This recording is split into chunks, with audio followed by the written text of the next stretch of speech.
નમસ્કાર વિદ્યાર્થી મિત્રો, ફરીથી ઓનલાઈન લેક્ચરમાં તમારું સ્વાગત કરું છું. વિમલા વિદ્યાલય શ્રી એસટી ઝવેરી આર્ટ્સ કોલેજ ગઢ, BSM3, સબ્જેક્ટ સંસ્કૃત, સબ્જેક્ટ કોર્સી 303,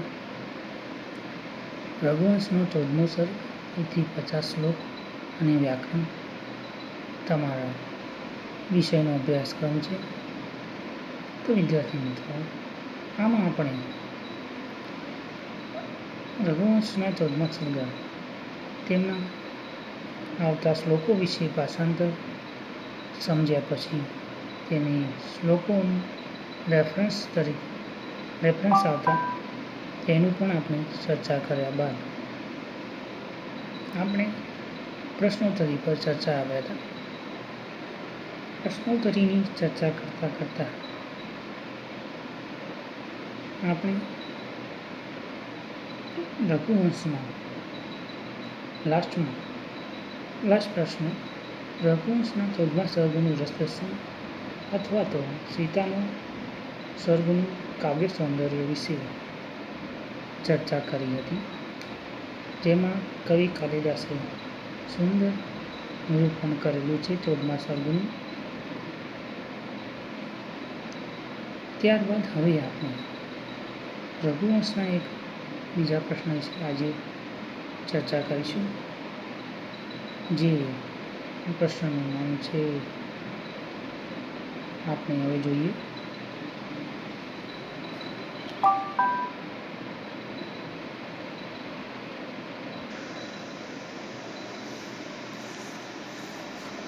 પ્રશ્ન છે તમારો, કાલિદાસની કાવ્ય શૈલી વિશેષતા દર્શાવી અથવા વૈદર્ભિક કવિતા સ્વયં ઉત્તમ વૃત્તિ શ્રી કાલિદાસંવર તમારા પાઠ્યાંશને આધારે ચર્ચા કરો.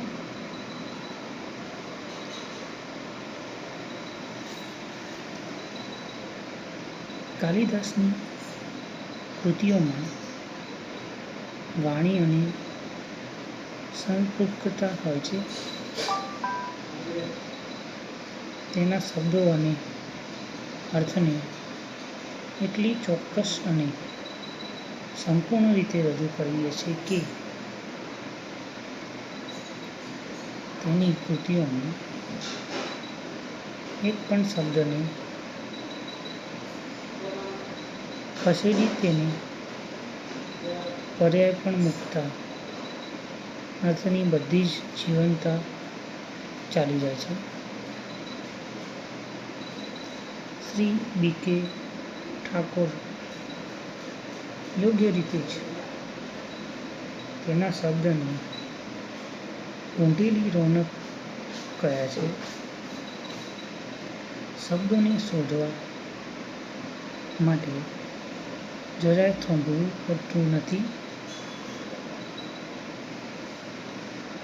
તેનો અર્થ શબ્દ બનીને જ જન્મે છે.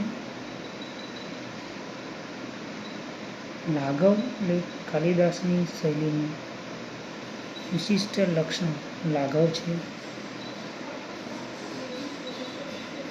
અર્થને વ્યંજના દ્વારા વ્યક્ત કરવાની તેની પદ્ધતિ હોય તે એક વાક્યમાં કે એકાદ શબ્દમાં જ ભાવના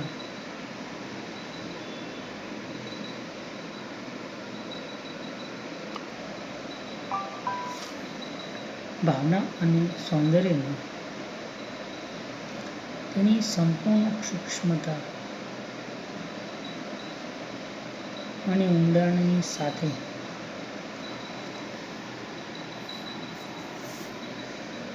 વાચકના ચિત્તમાં સંક્રાંત કરી દે છે.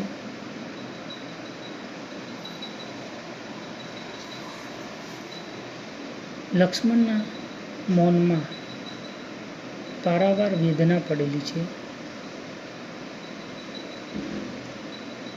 સીતાએ પતિની પ્રજાની અવિચ્છિન્નતા માટે ગર્ભ ધારણ કર્યો એમ કહીને સીતાની કારુણ્ય મૂર્તિ ખડી કરી છે.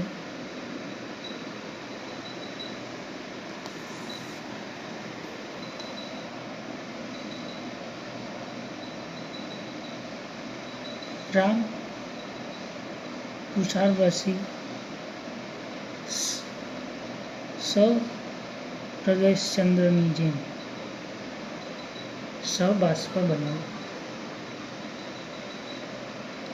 એમાં એમની કરુણતા જ નીતરે છે. વળી સીતા માટે યોજેલા જાય શબ્દ પણ ઘણો સૂચક છે.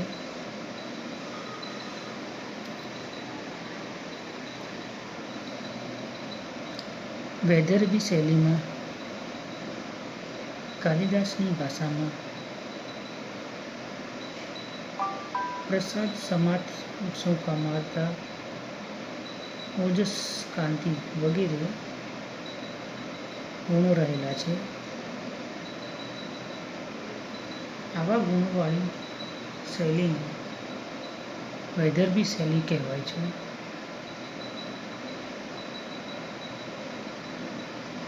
અર્થને સરળતાથી પકડીને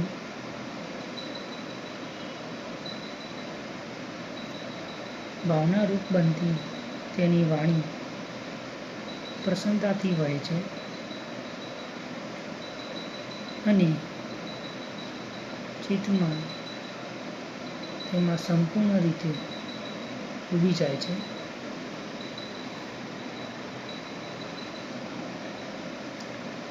કાલિદાસનો કોઈ પણ શ્લોક આ શૈલીનું ઉદાહરણ બની શકે.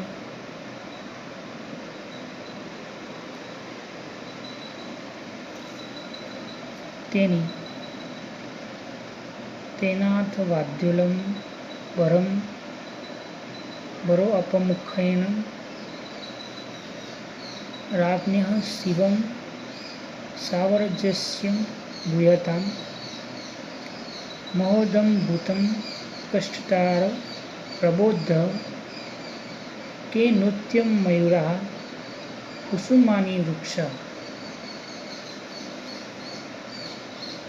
જેવી અનેક ઉક્તિઓ કવિની પાકટ અભિવ્યક્તિનો પરિચય કરાવે છે.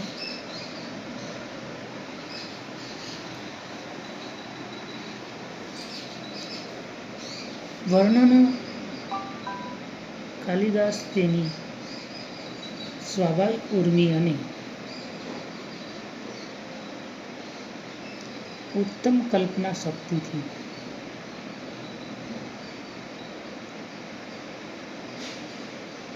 વૈભવશાળી વર્ણનો કરે છે.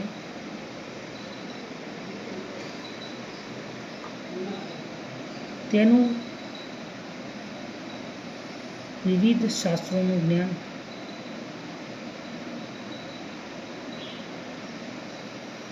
તેનું ઇતિહાસ પુરાણોનું જ્ઞાન,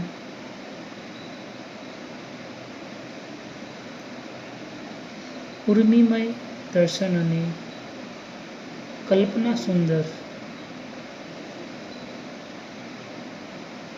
શબ્દ ચિત્રો ઊભા કરે છે.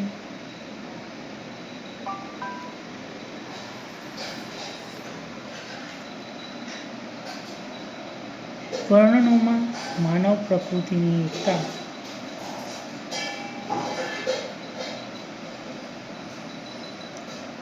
મનોરમ કલ્પનાઓ, ચિત્રાત્મક અને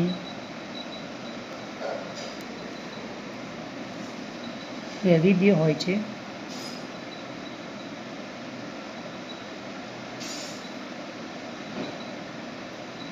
વળી તેમાં અકિલાઈ પણ હોય છે. કાલિદાસે અનેક વિષયોને વર્ણવેલા છે.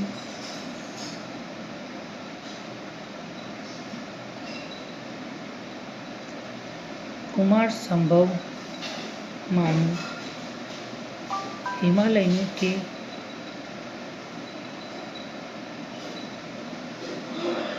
વસંતનું વર્ણન,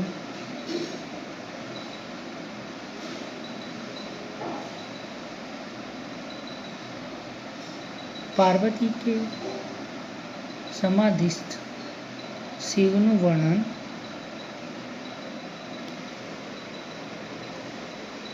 રઘુવંશના રાજાઓના વર્ણન કે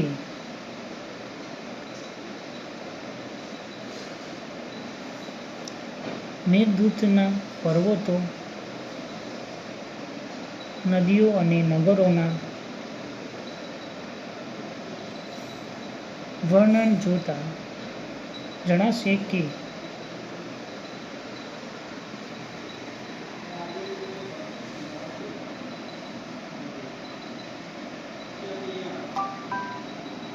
કાલિદાસ તે બધાના ચૈતન્યનો શ્વાસોશ્વાસ ઝીલેલો છે.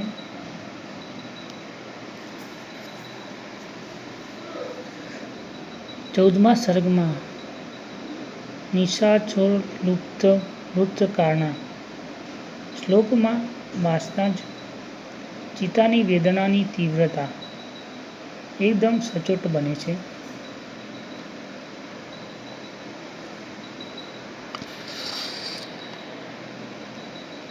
અલંકારો રૂપક 62, પરિસંખ્યા 85, તુલ્ય યોગ્યતા 69, સંશિષ્ટ 14, 52, ઉત્પ્રેક્ષામાં 30-41, દ્રષ્ટાંત સહકાર 55 શ્લોક પંક્તિઓમાં દેખાય છે.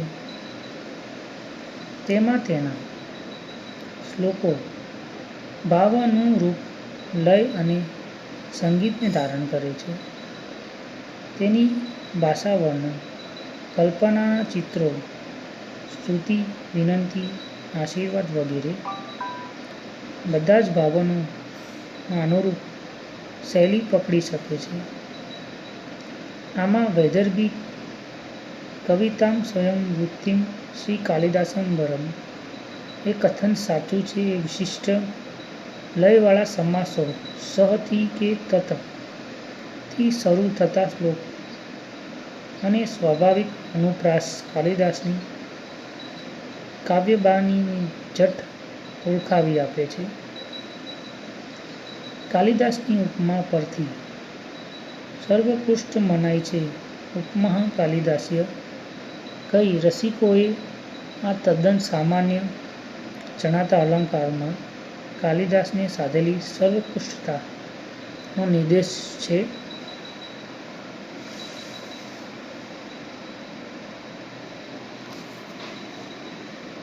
તેની ઉપમા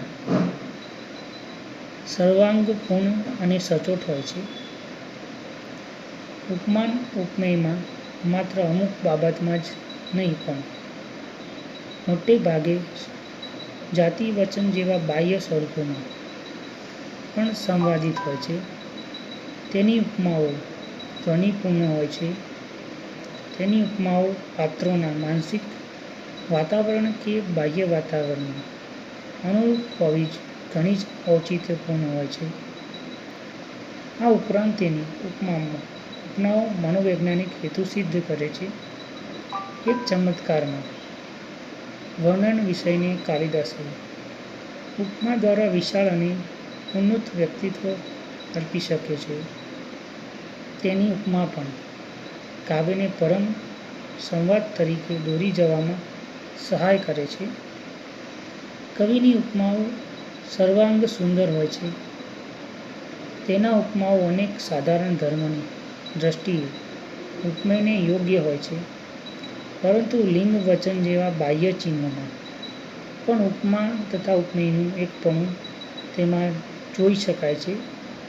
જુઓ 1437 તેમાં રાજ્યવંશસ્ય મતઃ દર્પણસ્ય પયોદયાવાત ઇવં કલંકમ કુત્સિત એમ કહ્યું છે કે આ વાક્યમાં રાજવંશસ્ય તથા દર્પસ્યનું ઉપમેય મત તથા પયોદયામત છે. બંનેમાં ઉપમાન ઉપમેયના લિંગ વચન અનુરૂપ છે. વળી સૂર્યવંશીને દર્પણ સાથે સરખાવ્યો છે તે તદ્દન સુયોગ્ય છે. રામ પોતાને માટે પયોદયાવાત સાથે જ સામ્ય યોજ્યું છે તે પણ સર્વાય ઉચિત છે. કાલિદાસની ઉપમાઓ ઔચિત્ય ખાસ જોવા મળે છે. કેટલાક રસિકો ઉપમા કરતાં પણ કાલિદાસના અર્થાન્યાસનો વિશેષ સુંદર ગુણ છે. કાલિદાસને યાદ કરતા છે. તેના સહૃદય વાચકોની સ્મૃતિઓ યશોધનના હિ યશોગર્ય આજ્ઞા ગુરુનામ હિ વિચારણ્ય કે એવા કેટલાય સુવાક્યો ચડી જાય છે. તેનું કારણ છે કે તેમાં કાલિદાસનું ઊંડું આવેગહન અને સૂક્ષ્મ અવલોકન નજરે પડે છે. આવા સુંદર વાક્યો સર્વકાલીન અને સર્વસ્થલી હોય છે. વિશેષને સામાન્ય સાથે જોડીને પણ કાલિદાસે પોતાના વિષયને બૃહદ સાથે સાંકળી આપે છે. આ ઉપરાંત પણ દ્રષ્ટાંત, ઉત્પ્રેક્ષા, રૂપક, તુલ્યયોગિતા, સંસૃષ્ટિ, સંકર, પરિસંખ્ય વગેરે અનેક અલંકારો કાલિદાસે સુંદર રીતે પ્રયોજે છે. તેના શબ્દાનુપ્રાસ, યમક વગેરે શબ્દાલંકારો પણ સ્વાભાવિક હોય છે. તેના અલંકાર વિયોગની વિશેષતા એ છે કે ક્યારેક બિનજરૂરી અલંકારોને તે પ્રયોજતા નથી. તેના વિષયના સૌંદર્યને ઉન્મેષ અલંકારનું અનુરૂપ ધારણ કરી દેખાય છે. રસનિરૂપણમાં રસની બાબતમાં કાલિદાસને શૃંગારનો સમર્થ કલાકાર ગણવામાં આવે છે. એ વાત સાચી છે. તેણે તેના કાવ્યમાં સયોગ્ય તેમજ વિપ્રલંબ અને બંને પ્રકારના શૃંગારો નિરૂપ્યા છે. આમ છતાં કરુણ, અદ્ભુત, હાસ્ય વગેરે નિરૂપણમાં પણ તેમની કલમ એટલી જ શક્તિશાળી છે. રઘુવંશમાં મુખ્ય વીરરસ છે.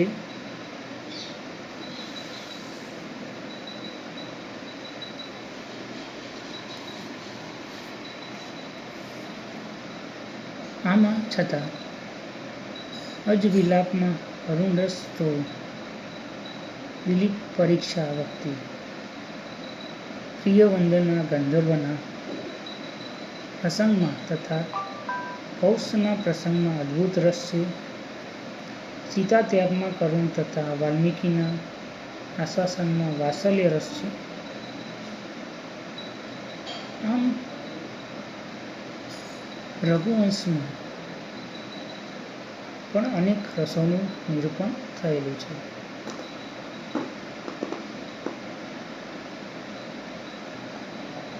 ત્યારબાદ જોઈએ તો પ્રકૃતિ નિરૂપણ. કાલિદાસે પોતાના કાવ્યોમાં પ્રકૃતિના અનેક ચિત્રો દોરેલા છે.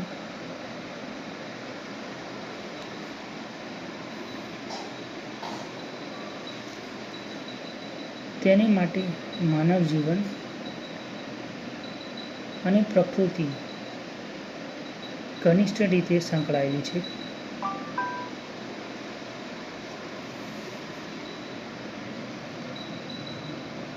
પ્રકૃતિ માનવ જીવનથી સ્વતંત્ર નથી. પ્રકૃતિના વાતાવરણમાં માનવ ભાવોને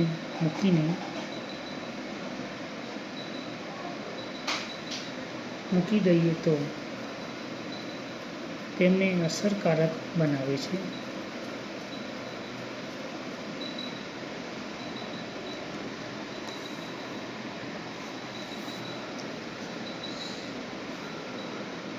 પ્રકૃતિ માનવ કથાની પાર્શ્વ ભૂમિકા બની રહે છે.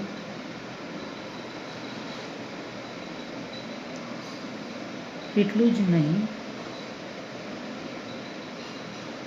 કથા સાથે તે સમરસ થઈ જાય છે.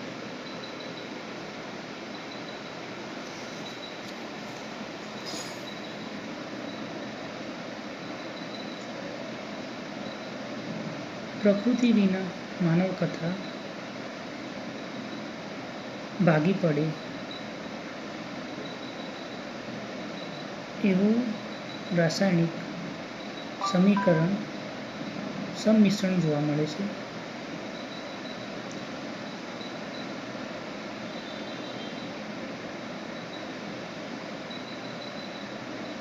વૃક્ષો, વેલીઓ, ભ્રમરો, મૃગાલ, મયુરો, હિંસક વનચરો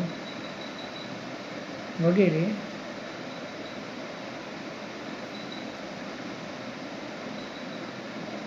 માનવો જેવા જ જીવંત લાગે છે.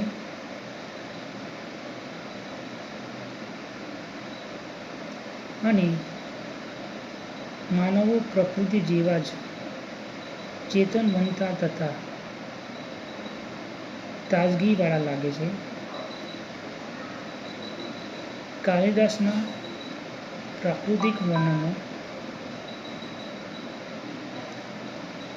માનવ ભાવથી અંકિત છે અને તેમાં તેમની પ્રતિભાનું સંમિશ્રણ છે. સીતાનો ત્યાગ કરવા આવેલા લક્ષ્મણ દ્યુહનની પુત્રી ભાગીરથી મોજારૂપી હાથ ઊંચા કરી વાળતી હતી. જુહુની આ પુત્રીને પૃથ્વીની પુત્રી પ્રત્યે લાગણી થાય એ સ્વાભાવિક છે.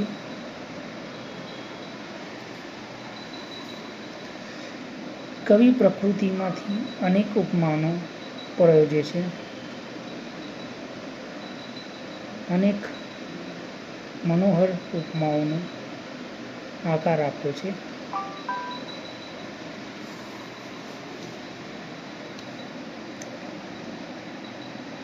આલંકિક ક્ષણોમિવ દીપ્તેન્દ્ર ધરતીલપ્તવે સીતાં સહાસં જગાનાં ચકારંદં વિઘ્नं કુરુમ રવિ ભૂયં તુષારવર્ષિયં સહૃદયશ્ચંદં. પ્રકૃતિ માનવ જેવા ભાવ અનુભવે તે રીતે સજીવારોપણ થયેલું પણ જોવા મળે છે. સીતા પ્રત્યે સમરૂપ ધારણ કરતી પ્રકૃતિની માનવ ભાવચિત સરસ વર્ણન છે. નૃત્ય મયુરા કુસુમાની વૃક્ષાણામ શ્લોકમાં કવિતાના નિરૂપણમાં નિસર્ગનું હિંસક પાસું સ્થાન પામ્યું નથી. દિવ્ય મુનિઓના પ્રભાવથી વન્ય પશુઓને કવિ શાંત બનાવી દે છે. શાંત મૃગે પચાર કાલિદાસ વર્ણયમાં વસ્તુનું હાર્દને પકડી ચાલે છે અને પ્રકૃતિના આનંદ ચિત્ર સાથે તેને રસે છે. કવિએ ખુલ્લી આંખે અને ખુલ્લા મને નિસર્ગનું આકંઠન પાન કર્યું છે. આથી તેમનામાં નિરીક્ષણની સૂક્ષ્મતા તથા ચોકસાઈ જોઈ શકાય છે.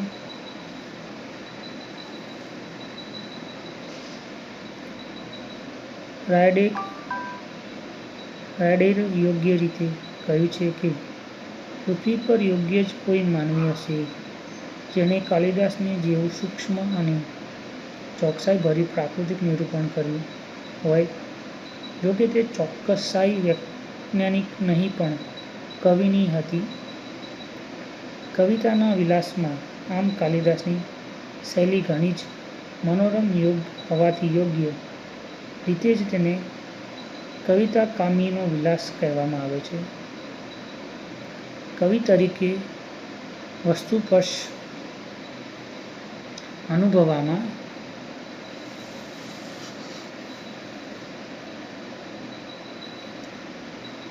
તેનું હૃદય પણ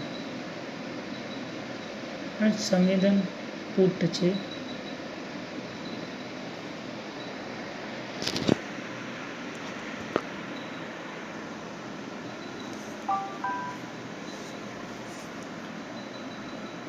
તથા ઊંડાણોમાં ઊંડા અનુભવમાંથી તેના દર્શનોને આકાર આપવામાં તેના હાથો કશિબોન છે. કવિની પ્રતિભા, રસિકતા, વિદ્વતા અને કલા સર્વત્ર દેખાય છે. કવિ ઘણો જ મુક્ત, સ્વાભાવિક અને કલ્પનાશીલ છે. દોષ જોઈએ તો કવિની શૈલીના કેટલાક દોષ તરફ પણ ધ્યાન ખેંચવામાં આવે છે.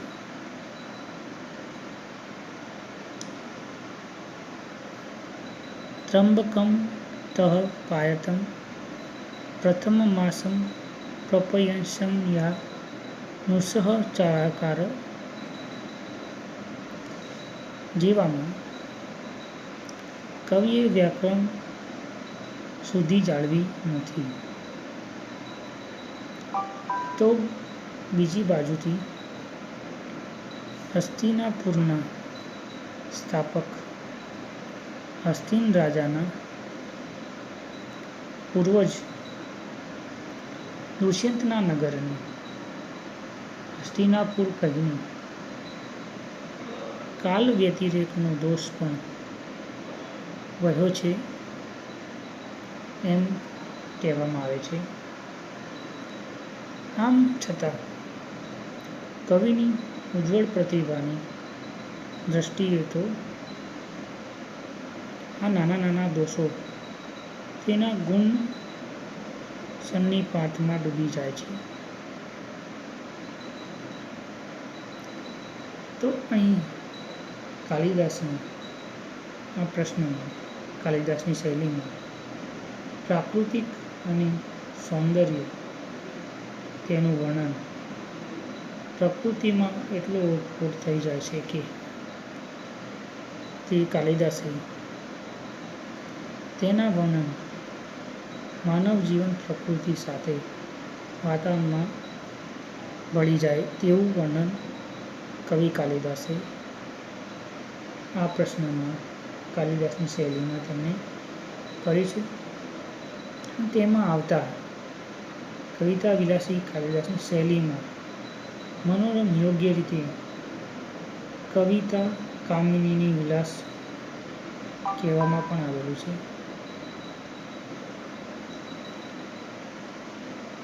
કેટલીક રસિક ઉપમાઓ પણ કાલિદાસે અહીંયા કાવ્યમાં રચી છે અને સુંદર રીતે કવિ કાલિદાસે રઘુવંશ મહાકાવ્ય તેની વૈદર્ભી શૈલીમાં તેનું રસપાન કરાવ્યું છે. શબ્દસહ ફક્કર સમજૂતી તેનો અર્થ દર્શાવે છે કાલિદાસે. અહીં આ પ્રશ્નમાં સુંદર વર્ણન કરેલું છે રઘુવંશનું. અહીં કાલિદાસની શૈલી પૂર્ણ થાય છે. આપણો પ્રશ્ન તો વિદ્યાર્થી મિત્રો આ આપણો પ્રશ્ન પૂર્ણ થાય છે. જય હિન્દ, જય ભારત, અસ્તુ.